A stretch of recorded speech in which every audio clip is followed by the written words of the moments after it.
अस्सलाम वालेकुम दोस्तों, मैं आपकी फ्रेंड आयशा आज फिर आपके लिए एक वीडियो लेके हाजिर हूँ। गाइस, जैसे कि हमने जो प्रीवियस वीडियोस थी उनमें हमने लर्न किया।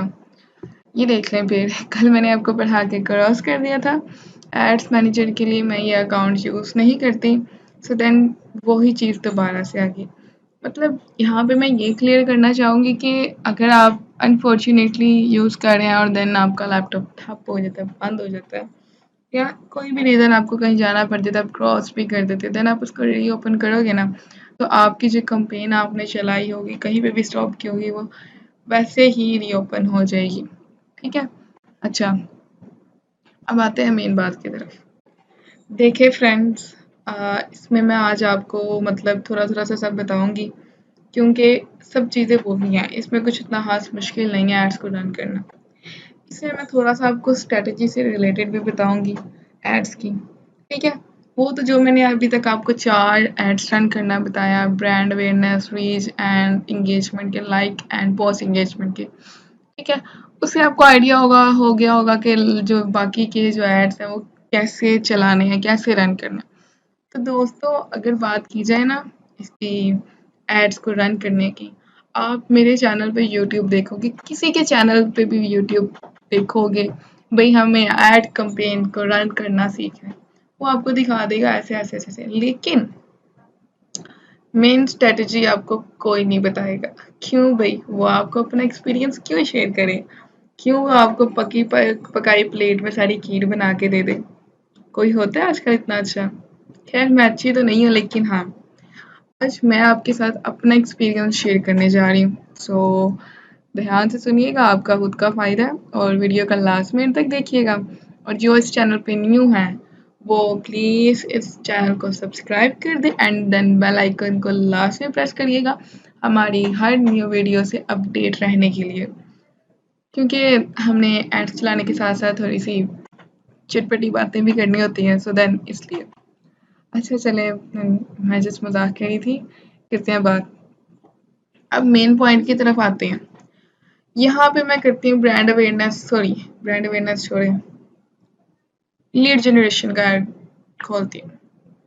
सेटअप ऐड अकाउंट, देखें, ये सब चीज़ें वही हैं पुरानी, मैंने जो आपको मेन चीज़ बतानी है ना, वो मैं बताने जा रही हूँ ऑडियंस में। मेरी कंपनी के साथ डीलिंग हो रही थी, मैं एक प्रोजेक्ट मेरे पास है, ठीक है? उसमें उस बेचारे ने 75,000 रुपये लगाए अपने एड्स पे। उसको सिर्फ लीड्स आई, बट कोई कंफर्म जो होता है ना कस्टमर, वो उसे नहीं मिला। सो उसका मुझे मैसेज आया हुआ था कि 75,000 का मुझे लॉस हो गया। लीड्स आई 165, बट कोई फायदा नहीं हुआ।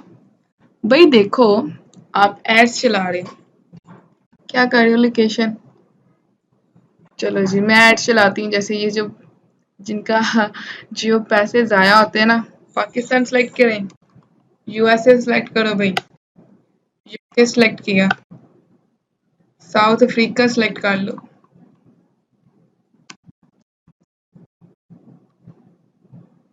साउथ अफ्रीका भी हो गया, और ओहो, साउथ अफ्रीका भी हो गया, लंदन, लंदन भी सिलेक्ट कर लेते हैं भाई। अब गलती बतानी है तो बंदा अच्छे से बताए ना। चलें जी, ये तो हमारा काम हो गया सिलेक्ट। अब आप लोग क्या सोचते हो भाई, ओवरऑल लोकेशन सिलेक्ट करते हैं ना, क्यों भाई?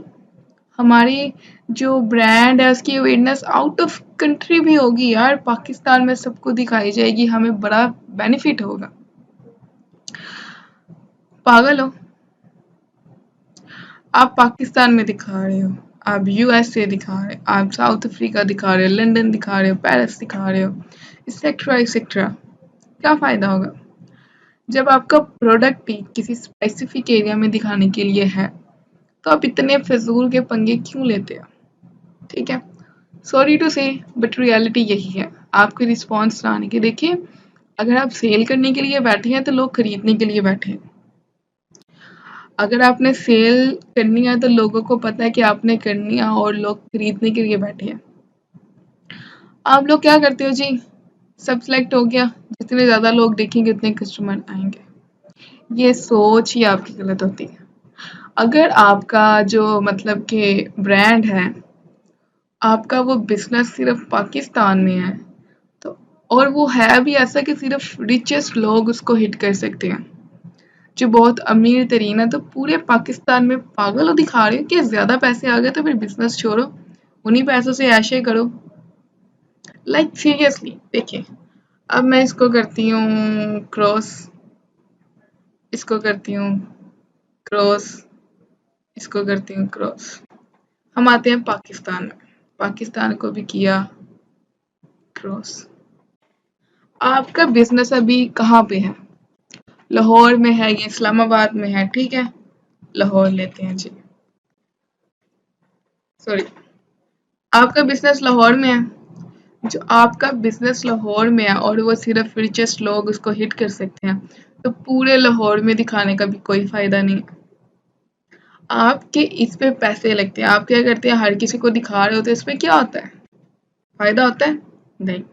आप उनको भी दिखा रहे थे जिन्होंने देख के आपको कॉल्स करके लीड्स जनरेट करके आपको तंग करके बाद में कहता है sorry out of range. Idea हो रहा है मेरी बातों का? ये सारी बातें एक्सपीरियंस से आती है, और वो एक्सपीरियंस मैं आज आपके साथ शेयर कर रही हूँ। इसलिए मैंने फर्स्ट पे कहा था इस वीडियो को एंड तक देखना, लास्ट में देखना भाई। तो देखिए, सबसे बड़ी बेवकूफ़ी जो मैंने यहाँ पे बता दी। अब देखिए, अब लाहौर में मैं चाहती हूँ कि ऐसे पॉइंट हो जो इनको हिट कर सके। गुलबर्ग, लाहौर,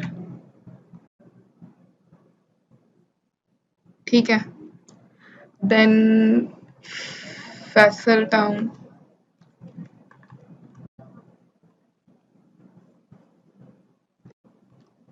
लाहौर, ठीक है, देन DHA, HA, लाहौर।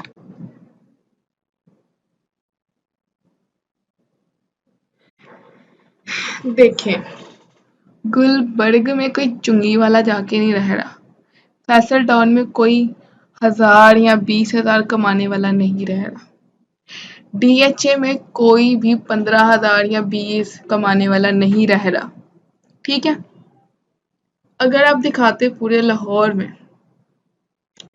वाल टाउन भी सिलेक्ट कर लेते हैं, यहाँ से ड्रॉप इन वाल टाउन, ड्रॉप इन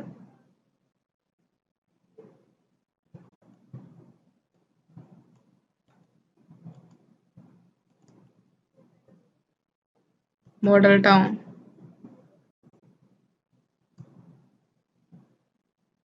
मतलब देखिए ना यार, मेरी बात सुने, पूरे लाहौर को करने का क्या फ़ायदा? डिफेंस को करें, ग्रीन टाउन करें, DHA को करें, डिफेंस को करें, ग्रीन टाउन को करें, मुस्लिम टाउन को करें, अवान टाउन को करें, मतलब ऐसे ऐसे सदर करें। देखें, पूरा लाहौर इतना अमीर नहीं है जो सबकी प्रोडक्ट्स खरीदें, ठीक है। यहाँ पे आपको बात आ गई कि जो आप इसमें गलती करते हैं ओवरऑल को करने की, क्योंकि आप अगर को भी आपका बिजनेस एकदम से इन हो जाए यार, बस आप पहले एक स्पेसिफिक एरिया देखें जहाँ आपका बिजनेस इन हो, जहाँ पे वो हो, उसमें देखिए कौन कौन से एरियाज को हिट करना आपके लिए बेनिफिट है। आप करते हो सिलेक्ट, क्या कहते हैं उसको, स्कीम नंबर 2, ठीक है। फिर आप देखते हो वहाँ पे, मुझे तो एक तो एरियाज के नाम नहीं याद रहते, मतलब जो यार बहुत यहाँ पे पुअर लोग रहते हैं, पुअर लोग, मैं उनकी इंसल्ट नहीं, बट मैं आपको ये क्लियर करना चाहती हूँ, आपको तो अपने बिजनेस के लिए रिचेस्ट पीपल चाहिए जो अफोर्डेबल हों। जाहिर सी बात है, अगर एक सस्ती जगह पे रहने वाला 1000 की शर्ट लेता है, तो वो 4000 वाली जगह पे क्यों जाएगा? ये बात यहाँ क्लियर हो। आई होप कि आपने अंडरस्टैंड भी की। देन आती है एज की बात। अब जिसका बिजनेस था रियल एस्टेट का, वो बंदा एज लिमिट को पूरी ले रहा है 16 18 to 65। भाई सबको दिखाओ, बच्चों को भी दिखाओ, क्योंकि बच्चों के पास तो 10-10 लाख होते हैं, करोड़ होते हैं ना। उन्होंने तो अपने पैसे इन्वेस्ट करके यहाँ पे प्रॉपर्टीज बनानी होती है ना। अक्ल के अंधों, अगर आप 18 ले रहे हैं, 19 ले रहे हैं, 20 ले रहे हैं, वो तो अभी स्टडीज के लेवल में होते हैं, उनका तो ध्यान ही स्टडीज पे होता है, या फिर वो यू नो तो वो इतने फ्री नहीं होते। बात कीजिए 24-25, इस एज में भी सारे शादियों में घुसे होते हैं अपनी शादी करवाने के लिए। तो अगर हम यहाँ पे सिलेक्ट करते हैं 30, यहाँ पे वो लिख देता 30 नहीं 25 से कम, लाइक 26 भी कर ले तो बेटर है, बहुत बेटर। 26 से यहाँ पे 60 तक होनी चाहिए, क्योंकि जो बहुत ज़्यादा एजेड होते हैं ना, उनका भी होता है, वो भी सजेस्ट करते हैं, और जिनकी न्यू न्यू शादी हुई होती है वो भी शादी के बाद ये प्रॉपर्टीज इन्वेस्टमेंट की तरफ आते हैं। तो जो एज लिमिट होती है ये भी बहुत मैटर करती है। अब आती है बात जेंडर्स की। जो प्रॉपर्टीज में होता है ना, इसको डील करने के लिए ज़्यादातर मेन होते हैं। वुमेन को अगर आप देखा जाए तो वो सिर्फ 4% होती है, ठीक है। जो मेन होती हैं वो ज़्यादा होती हैं इन सब चीज़ों में, इन्वेस्टमेंट की तरफ। क्योंकि बेगमा को तो यार ज्वेलरी वगैरह से फुर्सत नहीं मिलती, इन्होंने कहाँ आना इन्वेस्टमेंट की तरफ, प्रॉपर्टीज में कहाँ अपना दिमाग इतना लगाएंगी वो। तो देखिए उसका काम बनता था वो में, उसका 75,000 का लॉस हुआ इन छोटी छोटी मिस्टेक्स की वजह से। तो थोड़ा सा बड़ा सोचे और अच्छा सोचे। ये आपकी मिस्टेक्स मैंने आपको बता दी। प्लेसमेंट की बात आती है, यहाँ पे अगर बात की जाए तो जब आपने अपने ब्रांड की अवेयरनेस करवानी होती है ना, तो आप लोगों को हर प्लेसमेंट पे दिखाना चाहिए अपना ऐड। जब एक दफ़ा ऐड रन हो जाए अच्छे से, देन आपको डिसाइड करना चाहिए उसको किस प्लेटफॉर्म में दिखाना है या किस में नहीं दिखाना, क्योंकि वो एक दफ़ा इन हो गया होता है, ठीक है। यहाँ पे इन चीज़ों का ध्यान रखना है। अब हम डायरेक्ट आते हैं ऐड की जो editing, format, media, text, links, ये सब होते हैं। अब मैं आपको उस बंदे की एक बात बताती हूँ, जो था रियल एस्टेट का बंदा, जो अपना पेज कर रहा था। उसने क्या किया, उसने जब फर्स्ट ऐड रन किया उसमें थी उसकी वीडियो। यकीन माने बहुत ही क्लैरिटी थी उस वीडियो में, बहुत अच्छे से हर बात को एक्सप्लेन किया हुआ था, मतलब हर बात उसके अंदर क्लियर हो रही थी और बहुत अच्छे से बनी हुई थी। लाइक हर बंदे को क्लियर हो रहा था कि वो कहना क्या चाहता। उस पे उसको लीड्स बहुत ज़्यादा होती। देन वो पोस्ट पे आ गया, लीड्स का 13 to 20 पे, देन 10 पे, देन उसको फिर 2 डेज में सिर्फ 2 लीड्स आई थी, ठीक है। तो उसमें सोचे उसकी मिस्टेक क्या होगी। आप लोग सोचते हैं यार भाई ऐड रन किया, पैसे लगा दें बस, अब तो मैंने छा जाना है। छाओगे तब, क्योंकि देखें मैं फिर वही बात करूंगी, आप जिसको ऐड दिखा रही हैं वो आपके प्रोडक्ट को या आपकी सर्विसेज को या आपको नहीं जानता। उसने आपकी पोस्ट, उसने आपके कंटेंट से सेटिस्फाई होके आपसे बात करनी, आपको रिस्पॉन्स देना, क्योंकि अपॉर्चुनिटीज़ बहुत हैं। से इसलिए अपने प्रोडक्ट या अपने कंटेंट को ऐसा बनाएं अगले बंदे को कोई वजह नजर आए आपके पास ही आने की। ये मत करें, हवा में तीर चलाने वाले काम मत करें कि बस ये लिख दिया ओके, ये तस्वीर डाल दी ओके। आप खुद को सेटिस्फाई ना करें, आप लोगों की सोच के साथ देखें तो आपको आइडिया होगा किसी की भी थिंक सेम नहीं होती। कुछ कंटेंट से सेटिस्फाई होते हैं, कुछ इमेजेस से सेटिस्फाई होते हैं, कुछ आपके वो एड्स रन करने, आपके पेज देखने सेटिस्फाई होते हैं। तो इसलिए आपकी हर चीज़ A to Z A1 होनी चाहिए, सो देन आपको रिस्पॉन्स आएगा। आज की हमारी वीडियो में मैंने आपको यही क्लियर करना था, स्ट्रेटजीज क्या है, मेन थिंग्स क्या है एड्स को रन करने की, मिस्टेक्स कहाँ करते हैं। लाइक सिंपली कहें तो मैंने आपकी मिस्टेक्स को बताया कि क्या। मैं यही चाहूँगी कि आप इस मिस्टेक्स पे वर्क करें, अपनी मिस्टेक्स को अच्छे से अच्छा करें, उन पे वर्क करें, उनको ख़त्म करें, एंड देन अब मैं आपसे मिलूँगी इंस्टाग्राम के एड्स पे, मतलब इंस्टाग्राम का वर्क हम स्टार्ट करेंगे नेक्स्ट वीडियो से। आज की वीडियो इतनी काफ़ी है। सो आप सब दुआओं में याद रखिएगा, अपना ख्याल रखिएगा। अल्लाह हाफ़िज़।